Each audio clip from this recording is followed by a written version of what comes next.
Bonjour et bienvenue sur Génération Télévision, nous sommes le 17 janvier, voici le TV 168.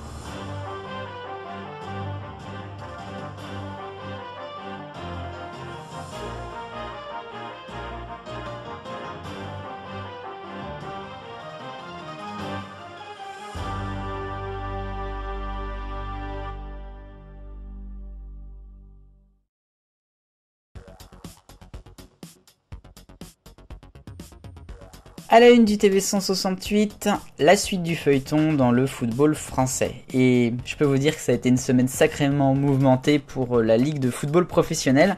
Après le fiasco de Mediapro en fin d'année dernière, et bien maintenant ils cherchent un nouveau diffuseur pour les matchs. Ils aimeraient bien que ce soit d'ailleurs un diffuseur payant. Oui, mais ça se passe pas forcément comme prévu, puisque en milieu de semaine, Canal+, en coup de théâtre, a décidé de rendre aussi leur lot. Celui qu'il a eu, Canal, et puis celui qu'ils ont eu avec Bein en coopération. Ce qui veut donc dire qu'il y aurait quasiment plus de diffuseurs en fait pour la Ligue 1 à partir du mois de février. Alors pourquoi Canal fait ça? C'est une sorte de colère qui dure depuis 2018, puisqu'ils avaient été quand même un petit peu victime d'une sorte de méchanceté gratuite suite à Mediapro qui a vu les lots, et puis aussi parce que Canal+ a tellement fait pour la Ligue 1, ils n'ont pas été forcément très bien récompensés. Et puis derrière, Vincent Bolloré qui gère quand même tout ça, a peut-être aussi des vengeances un peu politiques dans l'histoire. Bref.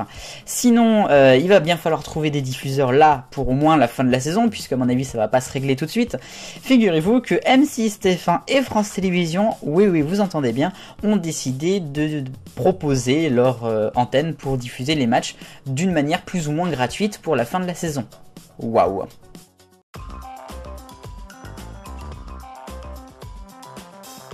Le rayon actu et rayon hommage d'abord, nous avons bien sûr Georges Pernou qui nous a quittés, j'en ai fait une vidéo, mais il y a aussi Hubert Auriol, vainqueur du Dakar 2 fois et organisateur pendant une dizaine d'années. Il était connu à la télévision pour avoir animé la première saison de Koh-Lanta sur TF1, c'était en 2001. À l'époque, Denis Brognard n'était que voix off et il deviendra l'année d'après l'animateur officiel du jeu que vous connaissez tous. Et dans l'actualité, on a également France Télévisions qui n'a plus le droit d'utiliser des mots anglais dans les titres de ses émissions. Et il a fallu attendre 2021 pour cela. C'est le CSA qui a interdit le groupe de le faire. Il y avait notamment sur France Info les émissions vraies ou fake ou encore fast checking je crois. Et donc ils n'ont plus du tout le droit d'utiliser ces mots-là. Il va falloir trouver du français pour les titres des émissions. Et moi je suis super content, c'est une bonne chose que le service public fasse du français. Et puis on termine avec la grosse bagarre à l'île de la Réunion pour deux candidats des Vacances des Anges, l'émission d'Énergie 12 qui devait être tournée à la Réunion, mais il y a eu une altercation avec deux candidats et le maire je crois d'une des communes où ils tournaient, ce qui fait que ils vont partir de la Réunion, ils vont tourner ailleurs et les deux candidats eux ont été expulsés. Ça commence quand même bien pour encore une nouvelle saison des Anges, mais bon, ça m'étonne pas.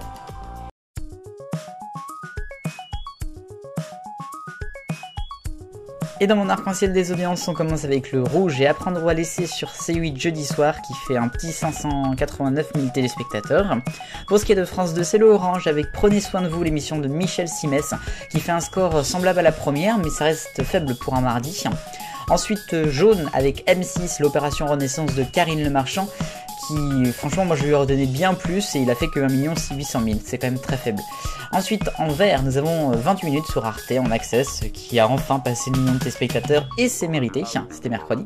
L'hommage à Georges Pernou de Thalassa, bleu comme l'océan, bleu clair sur France 3 vendredi soir. Bleu foncé toujours sur France 3 avec les meurtres à Granville en Normandie, c'était samedi avec 6 300 000, c'est juste un score de dingue. Et puis La Promesse sur TF1 en violet qui est juste stratosphérique avec ses 7 300 000.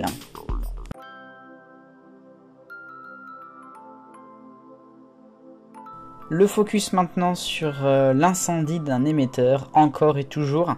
2 mois après celui de la région de Marseille, c'est maintenant l'émetteur des CAR, l'émetteur TDF de la Haute-Vienne qui a été touché par un incendie d'origine probablement criminelle à cause de la 5G. C'était en début de semaine. Évidemment, ça, hasard du calendrier ou pas, c'était au moment où France Bleu et France 3 s'associaient pour lancer la nouvelle matinale commune dans le Limousin. C'est comme ça. Mais bon, il y a eu plus d'1 million de personnes qui ont été coupées de radio et de télévision, enfin en tout cas de TNT. C'est toujours le cas actuellement. Il y a quelques villes qui vont retrouver sans doute les programmes nationaux mais pas régionaux. Les régionaux arriveront peut-être dans ce week-end ou en début de semaine prochaine. L'émetteur aurait été partiellement détruit. Il y a déjà les équipes qui sont en place et des convois exceptionnels pour amener des nouveaux pylônes notamment. Ça c'était donc cette semaine.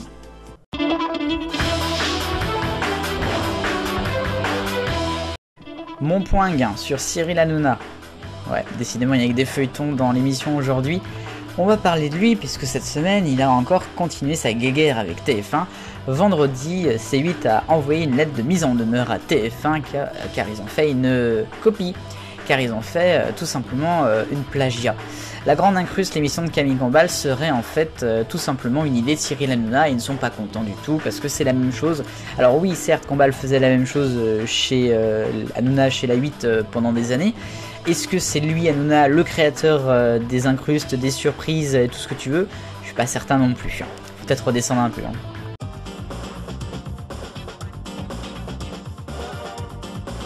La question 168, alors Canal+, est-ce que c'est une dictature? Vous avez été une majorité à répondre oui à 75%. Ensuite il y a le non et puis le sans avis. Merci pour vos votes. La nouvelle question cette semaine, ça fait écho à la une, j'en ai parlé. Qui pour diffuser la fin de saison de Ligue 1? Avant en tout cas un nouveau diffuseur officiel. Vous pouvez voter, le lien est dans la description. Merci beaucoup.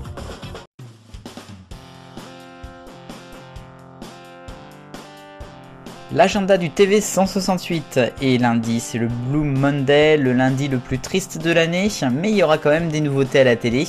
Sur TFX en After School à 17h, c'est le retour des inédits de Maman et Célèbre. À 18h40 sur M6 en Access, c'est la meilleure boulangerie de France, la nouvelle saison, la 8ème, avec Norbert Tarrer et Bruno Cormeret. Et puis à 20h30 sur France 4, c'est une saison aux eaux spéciale hiver. Ça c'est pour de l'Access également. Et puis une autre information à noter pour vendredi, c'est la dernière de Personne n'y avait pensé sur France 3 avec Cyril Ferraud, puisqu'à partir de lundi, il y aura la nouvelle organisation avec le 19-20 à 18h30.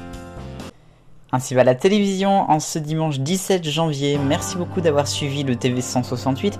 J'espère que ça vous a plu. Si c'est le cas, n'hésitez pas à commenter. Je vous retrouve mardi pour une nouvelle vidéo. Vive le bonheur, on est tous des millions de copains. Salut chien.